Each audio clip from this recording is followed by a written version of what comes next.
I've got a gun here that I am super excited to show off. Maybe you can tell by this colorful case. This is the Planet Eclipse Gtek. The Gtek would be considered a mid-range marker by most people, but it has really proven to be a super reliable performer on the field that can really match up against any gun and is really tournament worthy at a lower price point.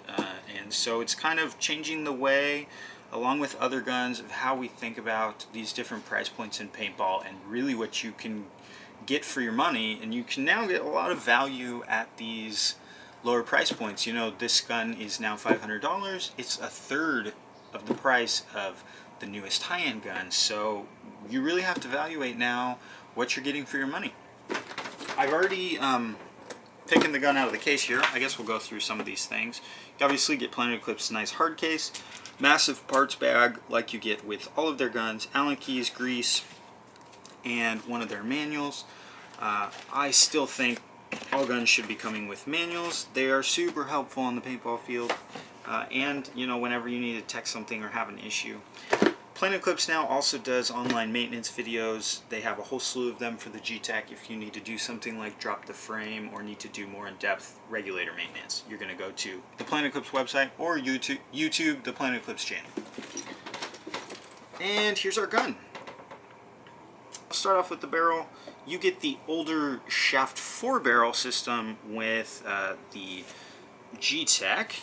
It is one of the differences is that it has more threads going into the gun and more threads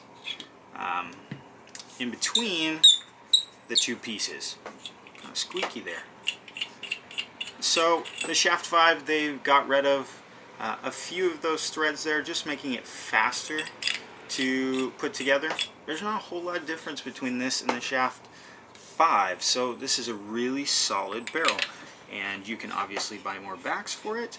Personally, what am I doing for a barrel kit with this gun? I'm buying a 681 back and a 685 back, and to go with the 689, that is a great setup. You don't need to go out, and I see a lot of people buy the Freak Ready back for their Planet Eclipse guns.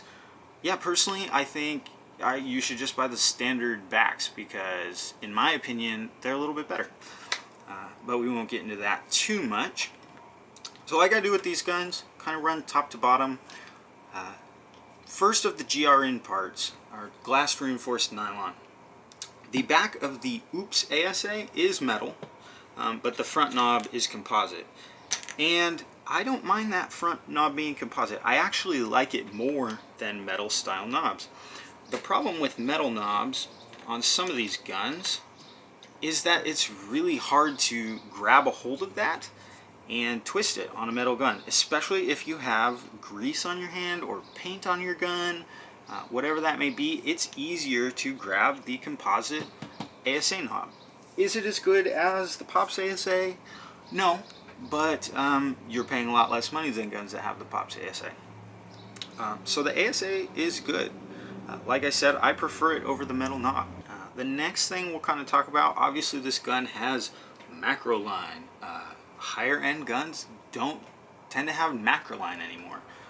The 160R has an AT pipe, which some people don't care for, but I don't mind the AT pipe. I like it better than having a macro line personally. But guns like the Axe, the Shocker RSX, kind of around the price point, don't have a macro line. You know, but it's not bad. For some people, they really don't like it and feel like it gets in the way. I don't mind macro line at all. And having an angled fitting, which is kind of becoming a lot more common on newer guns, it really helps with keeping that out of the way as opposed to having a straight piece that goes into an elbow fitting. Next thing we'll talk about is the grips. And I think Planet Eclipse does an incredible job with their grips. They are very comfortable. Like I said before, when you start paying more money for guns, you tend to get better ergonomics, but with Planet Eclipse, these guns have very good ergonomics. This kind of has the slim regulator feel of the GO3 series.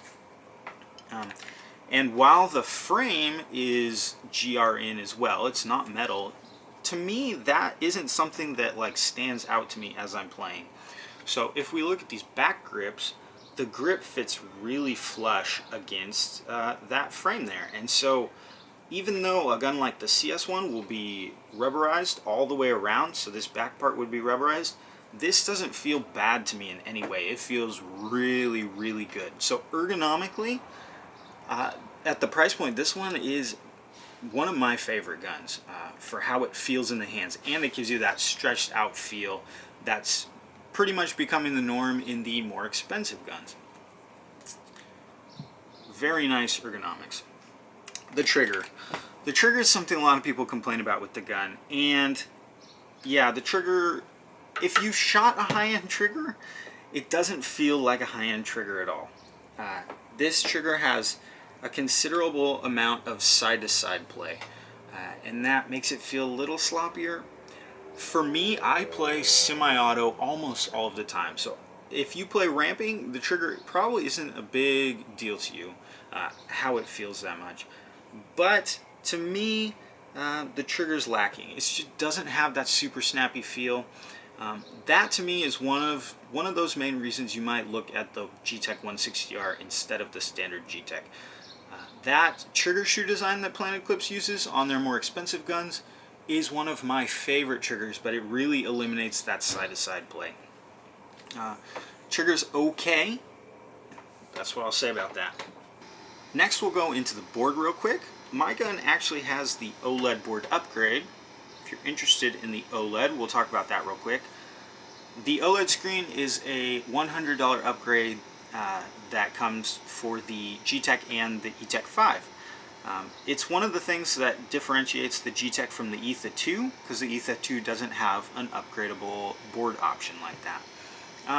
The OLED, it kind of reminds me of the Shocker RSX OLED and the Bob Long OLEDs. Works kind of the same way.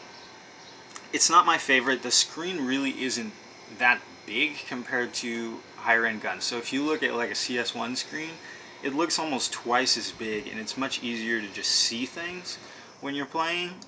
So I prefer those. To me, it's becoming hard to shoot a gun that doesn't have an OLED board, just because I've gotten so used to it. And I like to mess with my settings probably more than most people do. Most people are just going to set it and forget it. I like to mess with them quite a bit, so I like having an OLED board. But if you buy the Gtek for $500, you buy a $100 OLED board, you're only $100 off from the Gtek 160R price. Personally, I'd be going with the 160R at that point. Shut that off. Now, while a lot of the parts are GRN, we'll go through all the ones that are GRN. So the trigger frame is that glass reinforced nylon. The oops knob, the back cap, toolless back cap, and the feed neck lever and feed neck. Those are all GRN parts, but the body is all metal, which is really nice. I don't have a problem with the GRN, like I've said. The one place I have a problem with the GRN, I guess, is this feed neck. I do not like the composite feed neck. I think Planet Eclipse now is selling like a CS1 feed neck for 30 bucks. That's the first upgrade I'm doing to this gun. If I bought one of these, I am for sure putting an aluminum feed neck on it. I just don't like this composite feed neck very much. And that's my personal opinion. It holds your hopper okay. It just isn't something that I'm a fan of. I'm getting the aluminum feed neck. You do get toolless bolt removal. Pop it up here. And now we get into the Gamma Core.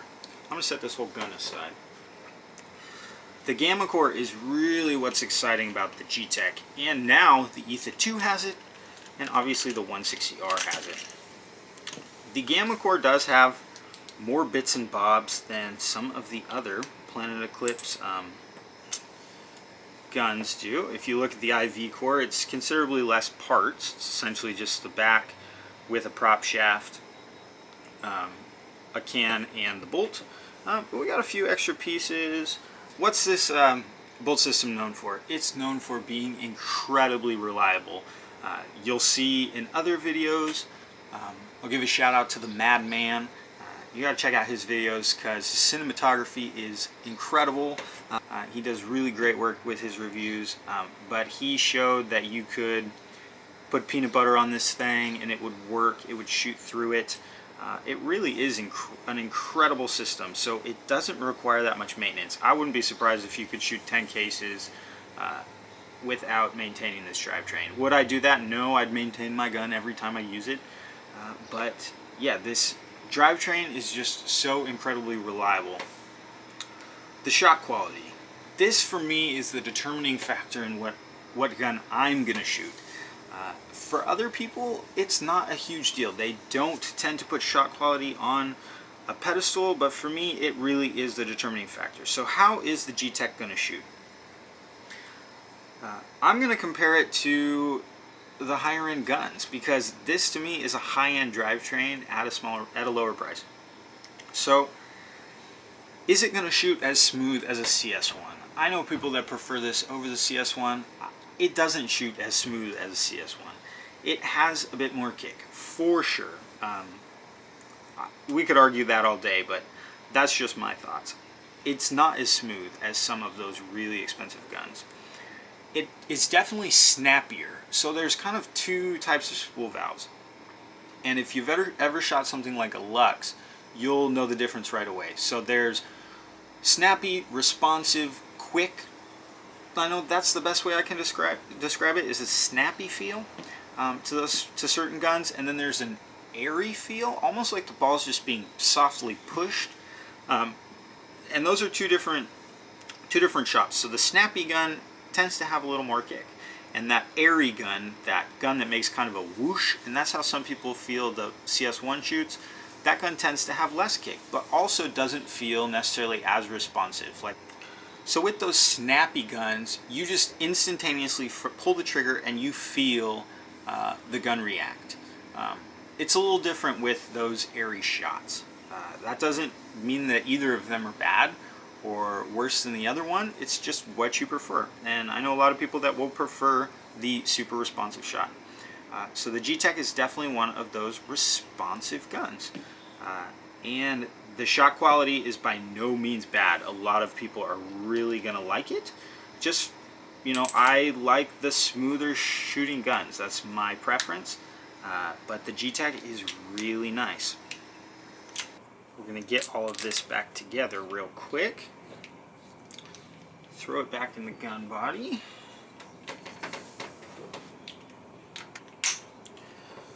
One thing I forgot to mention about the feed neck, unlike the all-metal feed neck, it doesn't have that adjustment knob here, so you actually do have to adjust it with an Allen key. Another reason I would just go ahead and upgrade that feed neck to the aluminum one. Not very expensive, and I think it's worthwhile. So, we talked about kind of the defining features of the Gtek, the shot quality, the reliability of the drivetrain. That really is going to be the reason you're going to buy this gun.